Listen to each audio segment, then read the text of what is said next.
இந்த 5 years old லேப்டாப்ப நம்ம சில அப்கிரேடேஷன் பண்ணி கொஞ்சம் இப்போ ஃபீட் ஆக்கியிருக்கோம். என்னென்ன பண்ணியிருக்கோம்னா, ரேம் வந்து 8 ஜிபி ரேம் அப்கிரேட் பண்ணியிருக்கோம். ஆல்ரெடி 4 ஜிபி இருந்தது. நம்ம 8ஆ மாத்திருக்கோம். அண்ட் வந்து ஹார்ட் டிரைவ் வந்து இது பழைய ஹார்ட் டிரைவ்.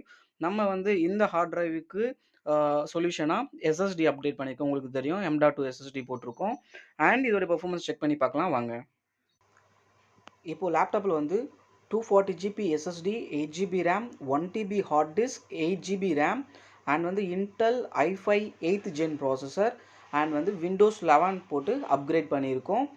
ஸோ இந்த கான்ஃபிக் இருக்கிற லேப்டாப் இப்போ கரண்ட் மார்க்கெட்டில் என்ன ப்ரைஸ் வருதுன்னு செக் பண்ணி பார்த்துட்டு தெரிஞ்சதுன்னா கமெண்ட் பண்ணுங்கள்.